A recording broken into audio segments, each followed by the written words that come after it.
മുത്തശ്ശി അറിയിക്കാം. മുത്തശ്ശി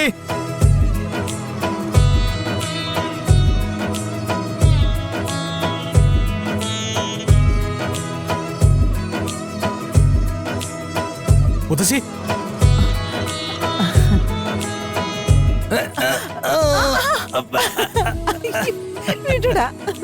എന്താടാ രാധിക മോള് തിരിച്ചു വന്നോ?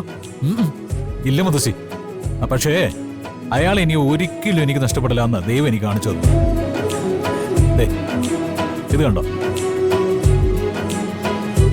ഇത് ഞാൻ എന്റെ പെണ്ണിന്റെ കഴുത്തിൽ കെട്ടിയ താലിയാ.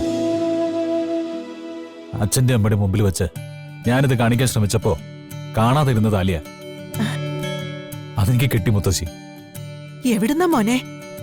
എന്റെ മുറിയിൽ നിന്ന് തന്നെ കിട്ടിയ, ഞാൻ കിടക്കുന്ന കട്ടിലിന്റെ താഴേന്ന്. അപ്പൊ ഇത് സത്യമല്ലേ മുത്തശ്ശി? ഞങ്ങളുടെ ബന്ധം സത്യമല്ലേ മുത്തശ്ശി? ഈ മുത്തശ്ശി പറയുന്ന പോലെ ദൈവം അതിന് കാവലില്ലേ? ഉണ്ട്. ഇപ്പോഴെങ്കിലും നിനക്ക് വിശ്വാസമായല്ലോ. ഇനി ഒട്ടും വൈകണ്ട. ഇപ്പൊ തന്നെ പരമേശ്വരനെയും പത്മിനിയെയും ഇത് കാണിക്കണം. പറഞ്ഞു ബോധ്യപ്പെടുത്തണം. അത് വേണ്ട മുത്തശ്ശി. അച്ഛനോടും അമ്മയോടും ഇപ്പൊ പറഞ്ഞ അവരത് ചിലപ്പോ സമ്മതിച്ചു തരണമെന്നില്ല. ഈ താലി കാണിക്കേണ്ടത് അവരെയല്ല, രാധികയുടെ അച്ഛനെ, ദേവനാരായണൻ തിരുമേനിയെ. മുന്നോട്ട് പോകാനുള്ള സൂചന ദൈവം തന്നിട്ടും ഇനി ഞാനത് ചെയ്യാതിരിക്കുന്നത് മണ്ടത്തരവാ. ഞങ്ങൾക്ക് ഒന്നിച്ച് ജീവിക്കണം മുത്തശ്ശി. ഞങ്ങളുടെ സ്വപ്നങ്ങളെല്ലാം നടക്കണം. അതെ, ഞാനെന്നാ പോട്ടെ മുത്തശ്ശി. പോയിട്ട് വാ മോനെ, ദൈവം നിന്നെ കാക്കും. ഓക്കെ.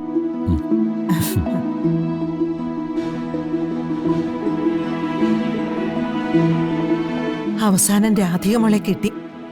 എന്റെ ഭഗവാനെ.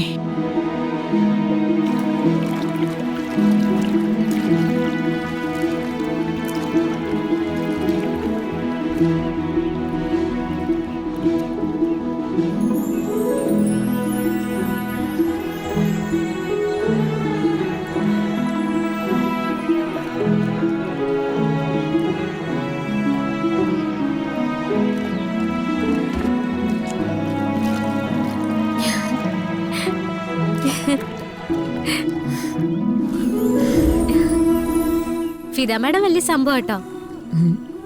എന്തുപറ്റി? ഫിദ മാഡത്തിന് വഞ്ചി തൊഴാനൊക്കെ അറിയാമെന്ന് ഞാൻ ഒരിക്കലും കരുതിയില്ല. മോൾ എന്റെ കൂടെ ഉണ്ടല്ലോ. മോൾക്ക് സന്തോഷം കിട്ടുന്ന എന്ത് കാര്യവും ഞാൻ ചെയ്യും. ഇഷ്ടായോ ഈ യാത്ര? ഒരുപാട് ഇഷ്ടായി. ഞാൻ ചിലപ്പോഴൊക്കെ സ്വപ്നം കണ്ടിട്ടുണ്ട് ഇങ്ങനെ പോകുന്നൊക്കെ.